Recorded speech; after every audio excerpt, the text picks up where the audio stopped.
Welcome back to the Horror Highway Podcast. Today, I'll be your host, Omar, and with me, as always, I have... Eris.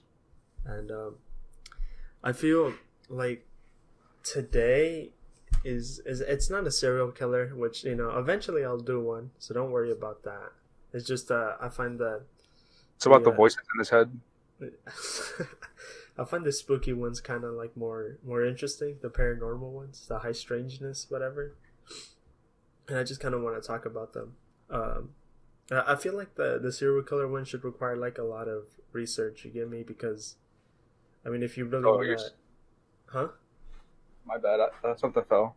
So you're saying you don't do research for your episodes? I do research for my episodes. It's just I feel like those require more because it's about a real person who went. I really got to do something like a autobiography of the dude. Yeah, but that's more research than just reading some dude's idea on it. You got to read his life and draw your own conclusions.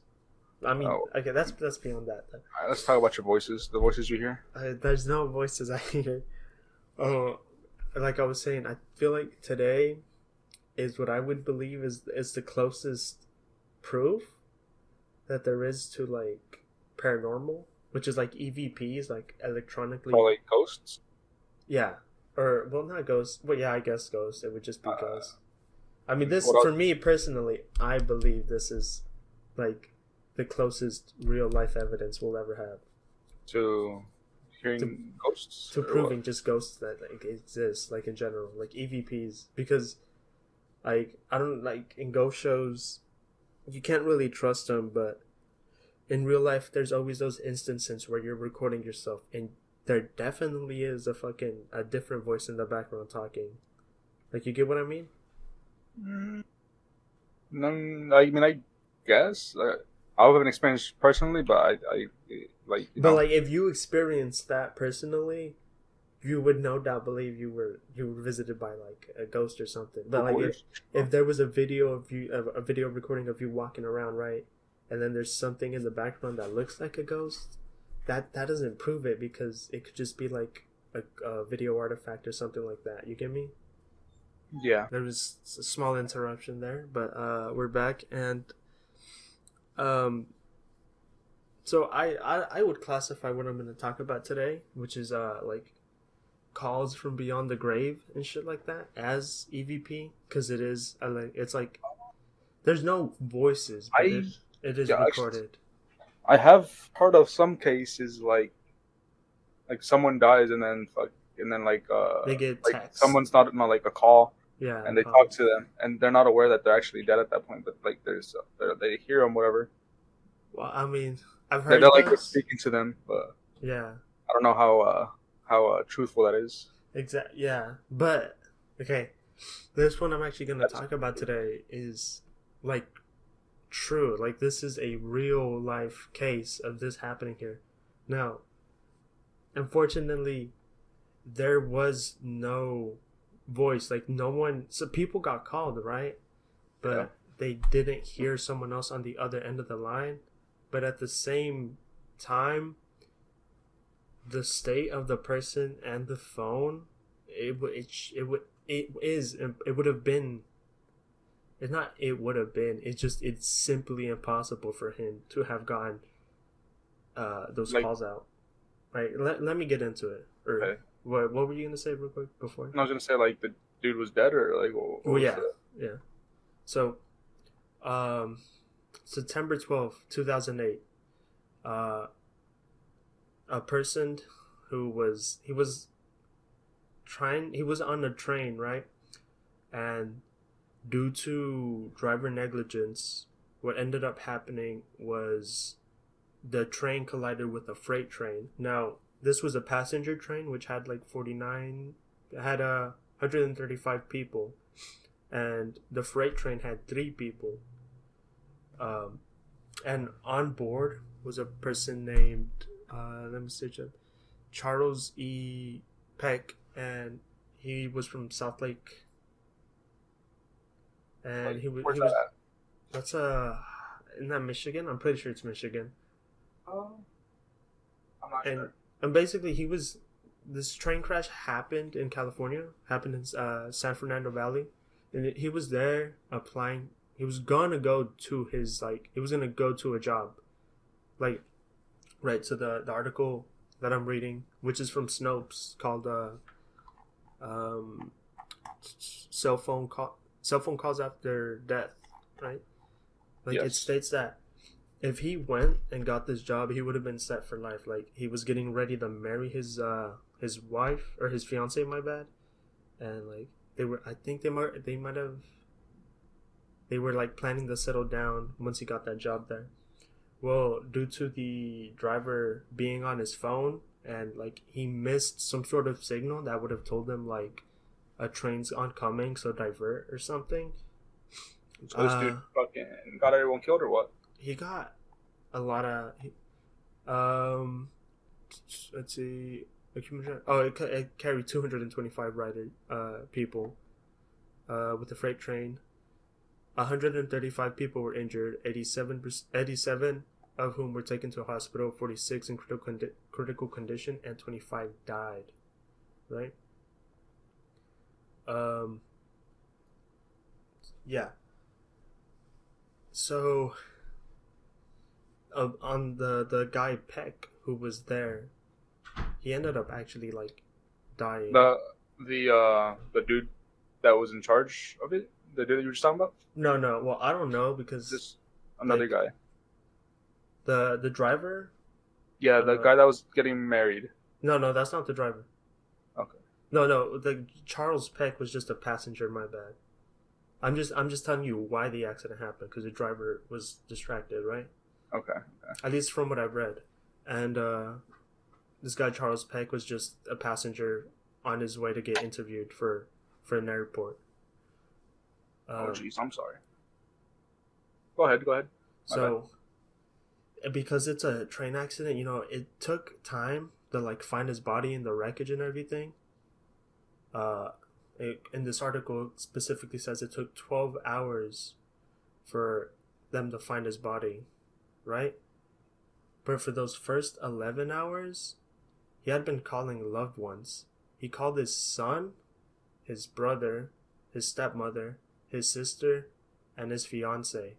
And all together, they all received 35 calls. And when they picked up and tried to talk to him, because they thought he was still alive at that point, yes. All they heard was static. And their calls would just go back to the voicemail. And this gave them hope and everything, right? Maybe he was bleeding out or something? He died on impact. Do we know that? Yeah. Okay. Like full on. Like maybe he got like alive for a bit and was trying to call them, but no. This was determined by by whoever was looking at his body that Charles Peck had died on impact.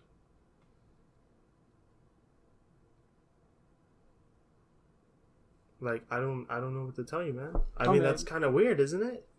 It is weird. Because if it was right. So if it was like an accident of the phone, like let's say like a butt dial, but not a butt dial. Like let's say it landed on a body and it just was calling, right? Yeah. It was just a phone glitch calling everyone or something. Why would it switch to 5 different people? Don't know. Exactly. Maybe only 5 in the call log in his contacts. I doubt that because he's applying for a job, right? So he's gotta have his work contacts, and then he's got friends, so he probably has friends in his contacts too. And it just went for his son, his brother, his stepmother, his sister, and his fiance. It didn't go to the dad, which I don't know if the dad's still alive, but I mean, surely he would have his dad, or maybe not his dad, like his stepdad, or like an uncle or something. Mm-hmm. I mean, and the weird thing is, they never found his phone.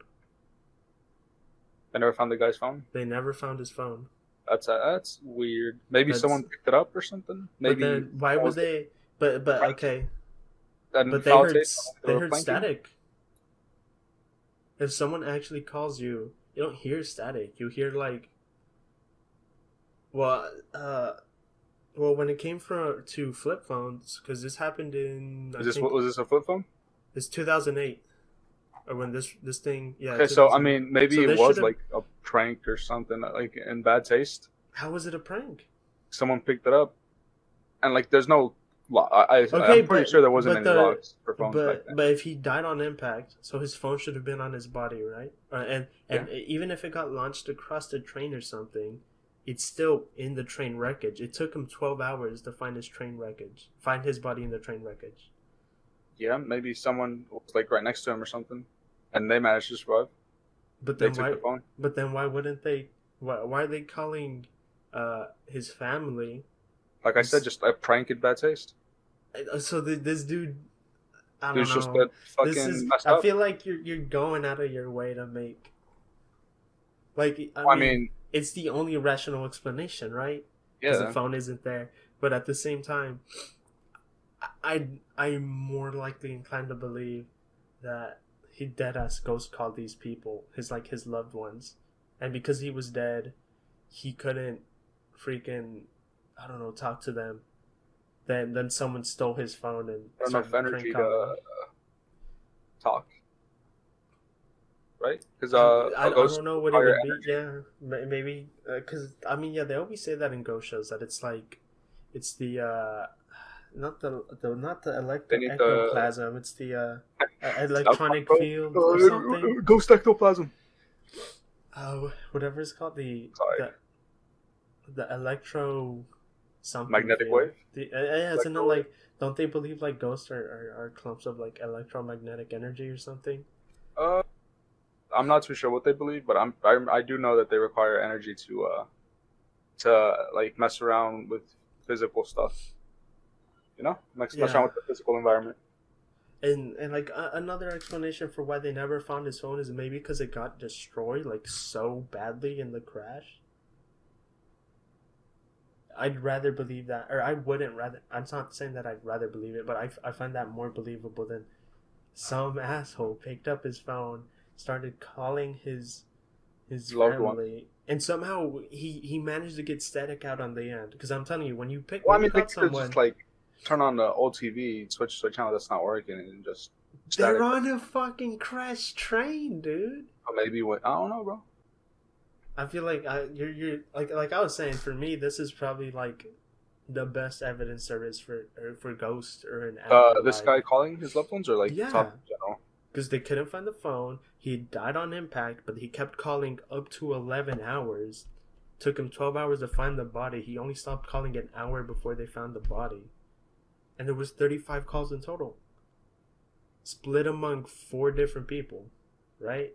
Brother, sister, son, fiance. Yeah. I mean, Well, I get what you're saying, but you know, just trying to because be rational here. Like, I'm not denying and that, but I'm just trying to be somewhat and rational. actually, I just realized when you destroy a phone, it doesn't take you to its voicemail, does it? It says the phone gets Uh, disconnected. yes. They were going back to the Ghost voicemail, of flip phone, yeah. so the phone wasn't destroyed actually. Yeah. If we take that into account, the phone was not destroyed, but it was also not found. I don't know. Maybe the not found is what's fucking like getting me, bro. Like, It's getting you. You think? that's someone, just some fucking random asshole just picks it up or something. I mean, Do they know the time where the guy died? Like the um, exact time he died? No. well, if the accident happened on 4:22 And like when p.m., was the first call to happen? this article doesn't really say, but if it was up to 11 hours and okay, so the article says 22 seconds before the impact, the guy. So yeah. So it happened at 4:22. The first call? No, the accident. 422. And if up to 12 hours after the accident they found his body, that would be 4:22 a.m. So, but And when was the then you first do call? 11 hours, it should have been somewhere between 5 and 6, the first call, or he called up to 11 hours. But I mean, yeah, this article is Snopes. So I don't know if you know. Do you know what Snopes is? I've heard of it. It's it's the fact checkers for like let's say the New York Times posts an article. Snopes will go in there and be like, this is what's correct, this is what's an opinion, and this is what's false. And these guys over here straight up said, this is true. This person did call people after the grave. So while I can't tell you specific times that happened, everything, I could tell you that everything here is like 100% fact. Because if it took like 11 hours to find the body, or like were they already like hours, at the 12 hours they're already like at the accident, you know, like the well, yeah, how long did it take them to get to like where the accident happened? I don't know, man. Again, it doesn't say, but I'm sure it couldn't have taken too long. I mean, a train accident's kind of pretty obvious, because I'm sure the train has like a black box and like all that stuff, and I'm sure there was someone who called telling them, like, there was an accident and all that. All right. Well, I mean, I don't want to just stick around with hypotheticals of this one case. Is there anything else? Yeah, there's actually, so that's my biggest case, because that one is like a yes, like that one is factually correct. There's a couple other ones, but I'm not. These ones I'm not too sure, like dead set on saying that these are true, because this 100%. This is just some website. Well, it's not a website. It's like a news website, but it's also like a entertainment news. It's not like a Snopes type. It's like a BuzzFeed type website. Yeah. So, and then these are all user submitted stories. So, I mean, while they're interesting to read and kind of fun, I have even less evidence for this one. For these. Well, I don't know. There's a lot of them here. So I don't know which one to start with here. I think this one right here is pretty long. So, I had a message left in a 1990s-ish answering machine that I very strongly suspect was left by my deceased father. Okay, there's this event I'm leaving out a lot of details because it would have make me easily identifiable to anyone who knew me during these events. In 2005, my 79-year-old dad was diagnosed with a terminal illness. He lived in a town I grew up in about 140 miles from where I live now, but not in the house I grew up in. My mom died in 1999. He remarried and moved into his new wife's house. As you get towards the end of their life, they're really helpless. My stepmother, being 3 years older than my dad, absolutely could not care for him. When he got into this stage, he knew that was coming, so I arranged to take a leave of absence in the fall of 2006 when he started having difficulty caring for himself.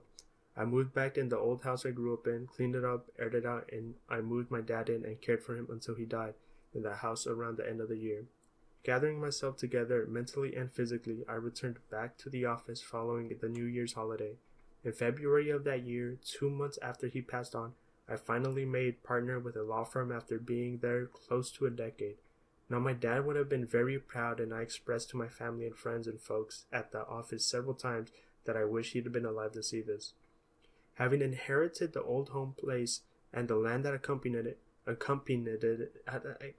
can't say that. I ended up going up there every 2 weeks during the summers to cut the grass. Many months went by, perhaps a year. I'd well given up wondering if my dad would contact me. Nothing at all happened in the house. I came in one Friday night, and as was not uncommon, and there was messages on the old answering machine. Usually they were just robocalls from a politician or a record marketing pitches. I went through them, erasing them as I went until I got to a very peculiar one. It was very garbled sound. I could tell it was a man's voice, but it sounded like the voice itself was static. Trying to spell it out phonetically and breaking it syllabically, the voice is saying, Wa hu ra you le you ma hi pa. This is another voice. There's another voice in the background saying 2 words, yeah. Yes, it sounded like one of those EVP recordings. I will never try to make one of those. If this was a spirit voice, my super intelligent wife and I believe it was saying, want to congratulate you on making partner. We are convinced that is what the voice is trying to say. If it wasn't a spirit voice, it was a horrible, horrible connection. Not even a voice box for people with tracheotomies is that garbled sounding. And it didn't have that droning sound either. It really didn't sound like what I associate with a bad connection, in that the message wasn't broken up as if the call was calling out. So, I mean, not as spooky, right? But it kind of has the same thing where the phone call was staticky, you know? I mean, every story I hear of this, I guess, phenomenon, Yeah, it has like the same static in the background type beat. well, that's like it's one of those things where it just makes sense, right? Like if someone called you from beyond the grave, they're not gonna have like good connection, bro. There's no 5G in heaven, bro. You don't know that, bro. It's heaven. They have bro. everything up there, bro. Bill Gates only makes deals with Satan, bro. 5G is only in hell. But they got fucking they'd have 6G down there, right? Because it's hell. Yeah, we're gonna turn everyone into submissive and breedable femboys or something. Breedable femboys. Hold up. There's multiple other stories. Here's another one. When my grandfather passed away, my mother and I moved into our new home. Within a week of his passing, I had a dream that the phone rings and it's him on the other line. He said, "Hey Heather, do you know who this is?" I didn't know what to say because it sounded like him, but I knew in my dream that he passed away.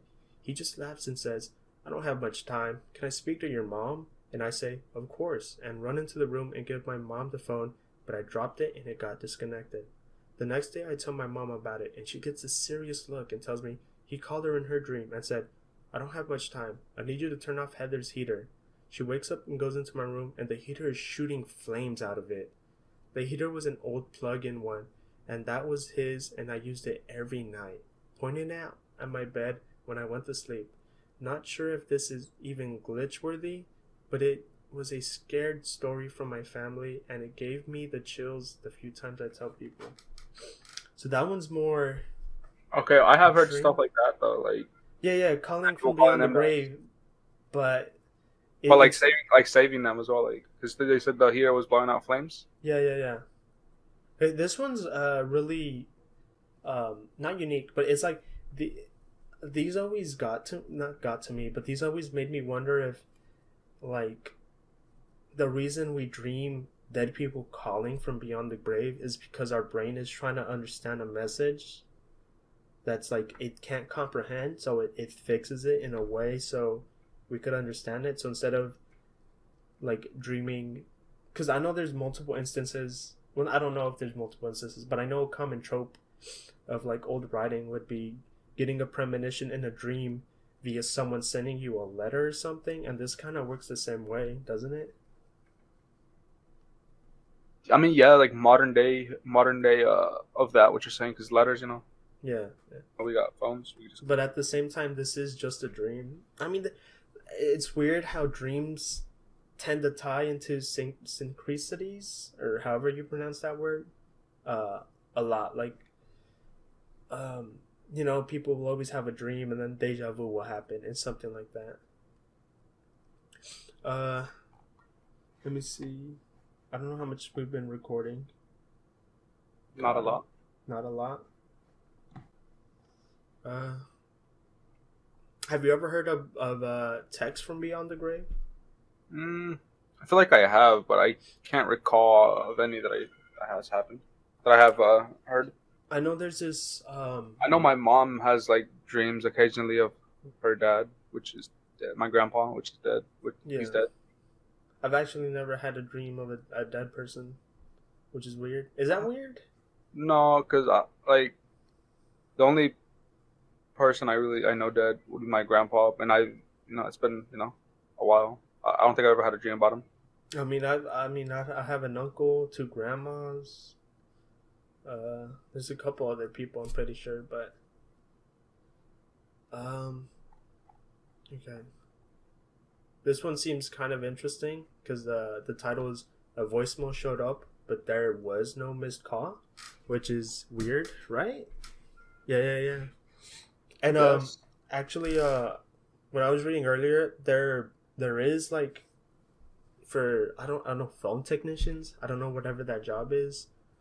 Ghost calls refers to like calls you get where there is static in the background, but for some reason these calls don't appear on the on like because you know when you call someone it appears to the company like oh this person called this person for okay. Ghost calls on the lines that cannot be explained are some output of real-time transport interacting with PBX.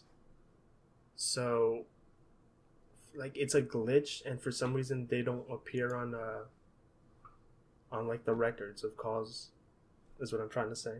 But this is like the actual like real phenomena of ghost calls. Not like a dead person calling you, but right, just a glitch happening. Um, yeah, I just wanted to clear that up. And then here's this other story. Here's a story that I have not shared because mostly it creeps me out. I don't like thinking about it. I don't like the things it implies about the nature of the universe we inhabit, and it fills me with existential dread.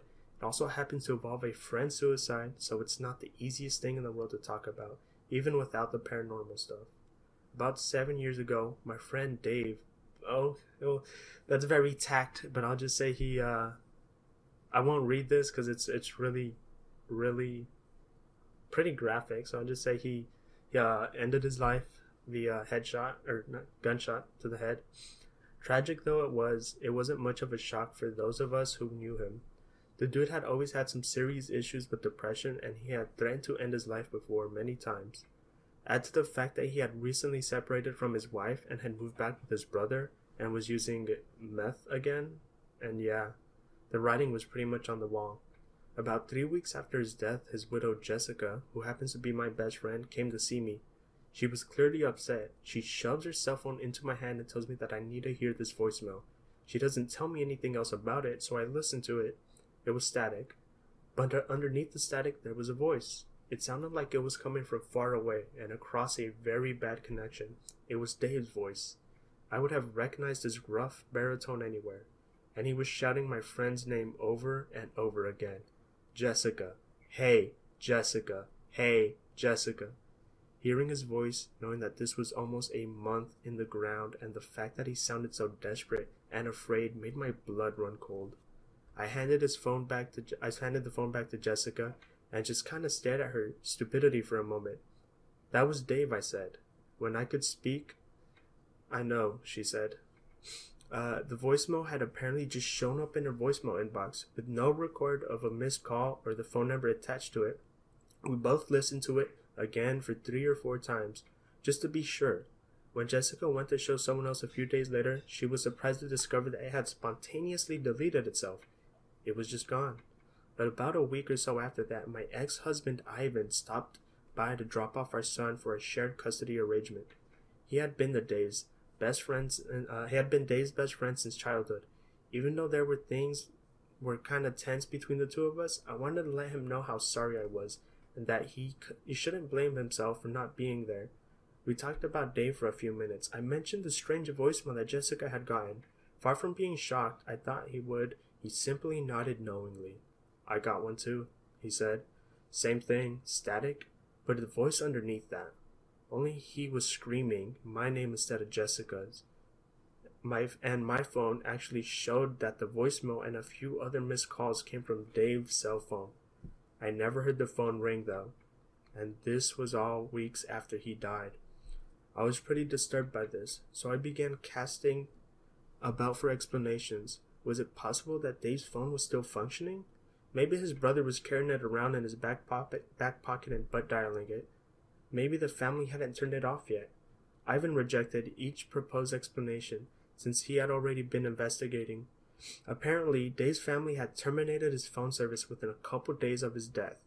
It should have been impossible for that phone to make any calls, and while butt dialing might explain how a dead person's phone came to make calls weeks after the owner's death, it doesn't really explain those voicemails.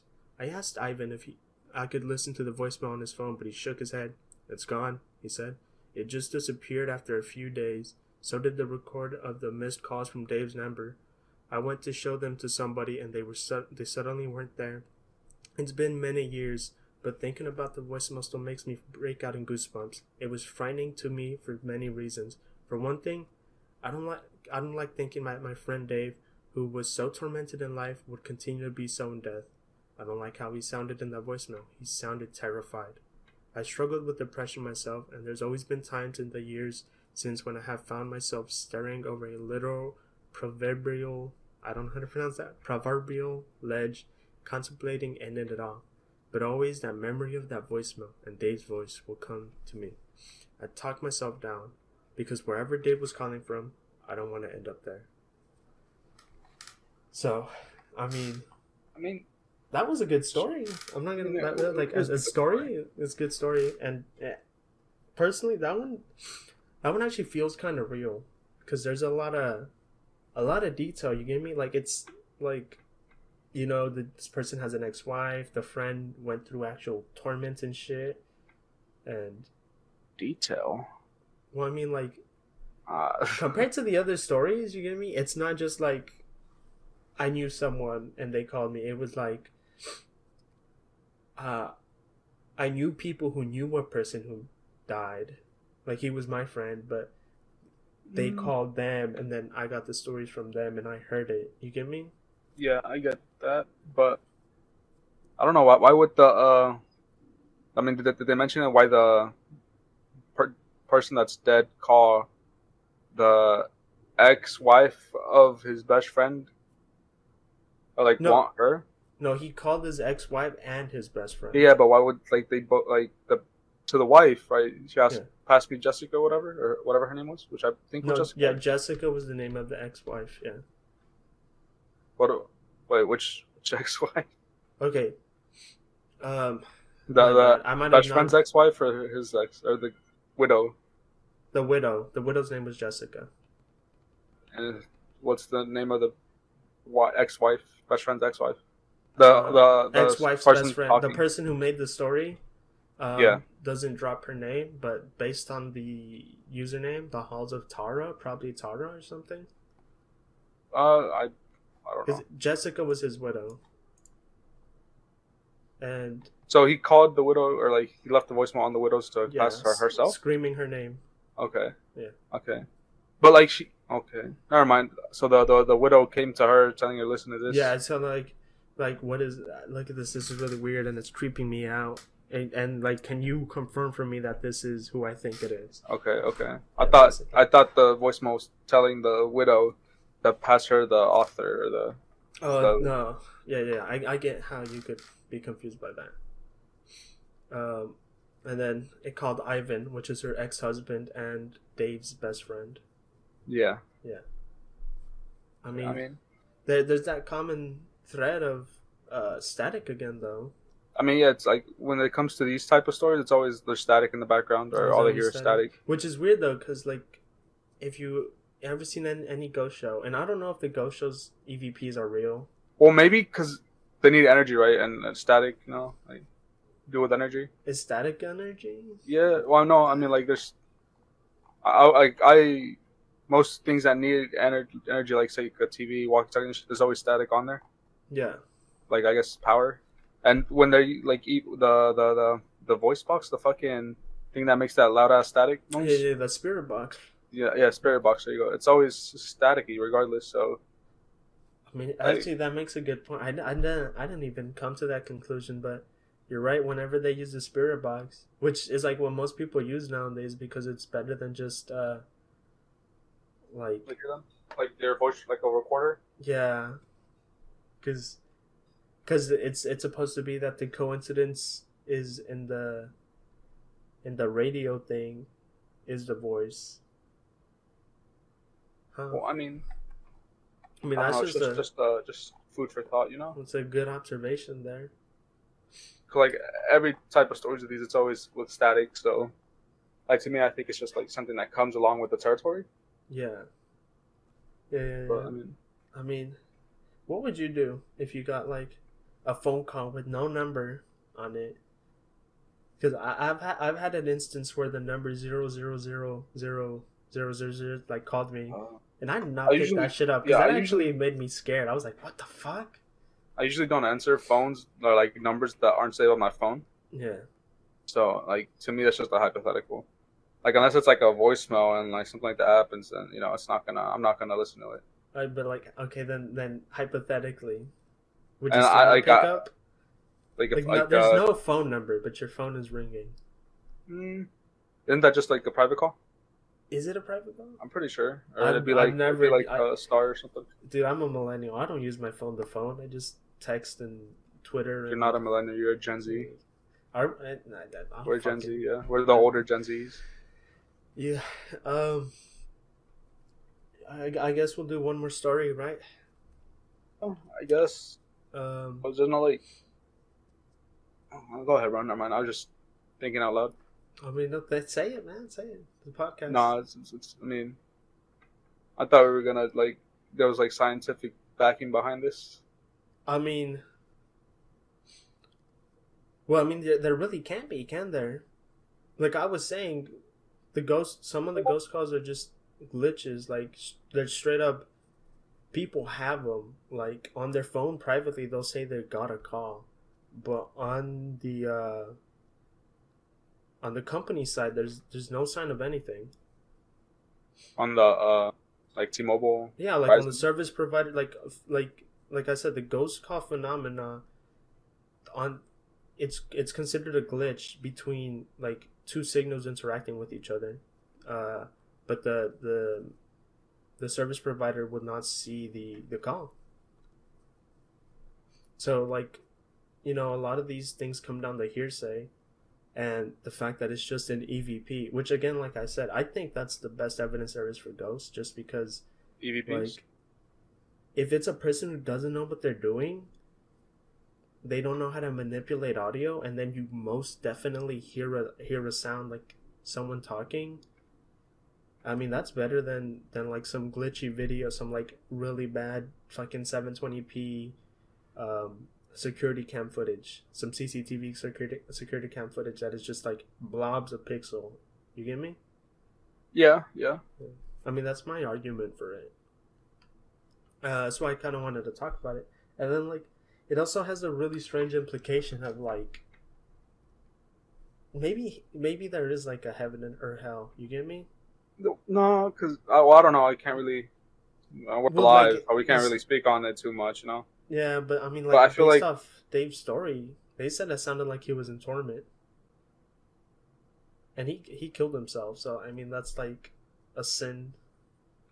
Maybe he's just stuck in limbo. Limbo. I don't know if limbo's real. I mean, it depends what sect of Christianity you're in, but I mean, like, just like in between, whatever. In between, like ghosts. No, like we're like if there is heaven and hell, just like in between heaven and earth, like and basically still on earth, but not, I guess, visible to humans. Well, I mean, we should just say afterlife instead of heaven and hell because that like doesn't work religion wise. But I get what you mean. So he's just stuck wondering between the afterlife and being stuck down here for whatever reason. Okay, so this one is called Odd Call from my grandma's landline. My mother received a voicemail this morning around 11:30 a.m. Here's some background information. My grandmother lives alone in an old house that my mother and her two sisters grew up in. When they were children, the house was supposedly haunted by spirits. My mother was haunted by a voice that would call her name Judy from the bathroom. While her sister Gina would speak in tongues at times, it got to the point where they had a priest come in and cleanse the house. Other than a few odd occurrences, there was nothing major to it, and it happened so long ago that it doesn't concern my family anymore. So today, my mother calls me and asks if I pranked her by leaving a creepy voicemail. I explained to her that I didn't and asked who was the last person to call her. She had 2 missed calls from my grandmother before the message. When I finally made it to my mother's house to listen to the message, I found that it did indeed come from my grandmother's house. We called my grandmother, and she told us that she did not leave any message. And my mother even went over to her house during the day to ask her about the message, and she was told that there was no way she left the message on her phone. The message was not staticky, but seemed more glitchy. There was a dominant low voice that seemed to say my mother's name slowly. Judy. It's 50 seconds long and repeats. I brought my friends over because they love the supernatural and to help my mother as she is extremely religious and emotional. I figured out how to send the message to my own phone and then uploaded it to a computer where I have some software that can enhance the clips. Every time I listen to it, I get shivers down my back. That's where the story ends. But I thought that one was interesting because unlike it being to me that just sounds it's glitchy. Yeah, you think maybe she just didn't remember staticky to just switch it to glitchy, you know? Well, I mean, she said she put it in her own maybe she's being like in the story. She said she's like just glitchy. Maybe she just forgot the word static. Well, she says glitchy. The message was not static E, but more glitch E. So I assume that means more like mean? Like when we're lagging in online gaming. You remember Apex early times where we would sound like what would we sound like? What was the joke? Yeah, where you would sound like sounds, where you would sound like Sans Undertow. So yeah, imagine that, but you're saying Judy in a deep low voice. Judy. I mean, that's still it's still in line with like a spirit box type because it's also like staticky plus it's like still, going in and out. Yeah, good point. But I mean, she said she used to hear them instead rather than getting them called, right?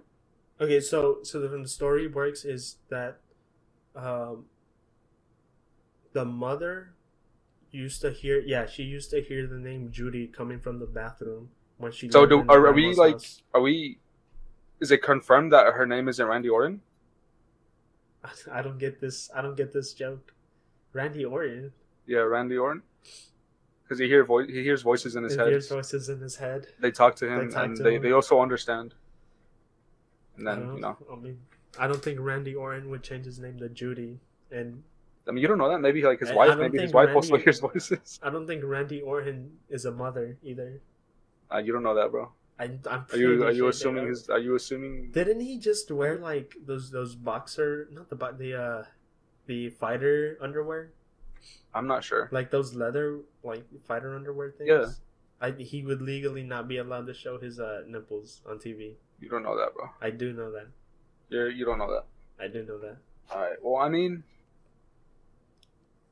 I really don't know what to say about this one.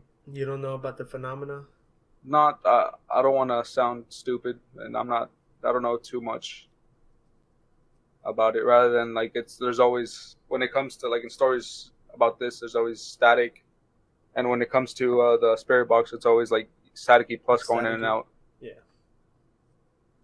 So like, do you think that gives it like credence? I think like so. I'm not too sure how a spirit box works. So it scans but, like I feel like it like shoots out electronic waves or some shit. I don't know. It runs really quickly through all the radio waves in the area on like a set amount of waves. So I don't know the amount of radios it runs through or the channels of radio. So it's just like, you know, when you're on your car and you just start spinning the scanning little knob. The house driver car in there and just start doing that. So yeah, it basically does that. So it'll run through a lot of radio channels, and then whatever like noise you hear is supposed to be the spirit choosing. Like, because I think it runs through all of them at a random, at like a random. It doesn't go through 1, 2, 3, 4, 5, 6, 7, 8, 9, 10. Every time it'll change the like 1, 5, 7, 6, 4. You get me? And then once it runs through all of them, it does it again at a different random order. The spirit box. The spirit box, and it does it at such a rapid rate that the idea is that via electromagnetic interference, that the ghost picks out the syllables to make a word that it's trying to say. Humble. from Transformers when he's talking through the Yeah, radio. yeah. Exactly like Bumblebee from Transformers. Dude, I was so mad when at the end of Transformer Ones he talks, and then Revenge of the Fallen happens, and I don't motherfucker think he has it. talks. He I talks think at the end. he does with the radio. No, he speaks at Not the end. Transformer One. Yes, No. I own the director's cut, man. You're gonna sit here and tell me. Maybe it's in the No, director's it's cut. not. It is not. You want me to pull it up on fucking YouTube right now? Anyways, we should be ending the podcast. How do I bring up the overlay? Well, we didn't even do an outro when we started ranting about Transformers. Yeah, I know. That's why I told you to send it. It gets put in the episode, and I'm editing the episode anyways. It's really up to you. So it doesn't. Okay, so I don't mind. I mean, conclusion. I like you. I think you already said your kind of thoughts on EVPs, where it's interesting to you, but you're not really down for the belief, I guess. Oh. Is that what you would say? I know. Well, I mean, I'm just trying to be like the other voice, the other side of the argument. You know what I mean? Yeah. But like, how do I? I mean, I've said before in multiple other episodes, I never experienced anything like this, so it's just I want to, but that's still like that. I feel like that's ignorant of me saying that, because what if like it happens to me and I can't get rid of it? It's just a ghost call. What's literally the worst that could happen? Who knows? Curse through calls? I don't mean you believe in a curse through a call, but not the call, the phone. The ring, the phantom call, the ring. Yeah, the ring. That was a movie. Hello. Oh, I said that was a movie. Yeah. Yeah. Anyways, it's been nice talking to you guys, I guess. I don't know, or like you listening to us. So. Alright, well, I guess this will be the ending of the podcast. Actually, I should probably, like, I don't really believe in this stuff, but that one Snope story really kind of, like, actually kind of made me question it, because, again, that is a 100% confirmed story. They never found his phone. He died on impact, and there was 35 calls made. It's just, and specifically the 4 people he was probably really close to. I don't know. So, yeah. All right. Well, bye. See you guys next one. See ya.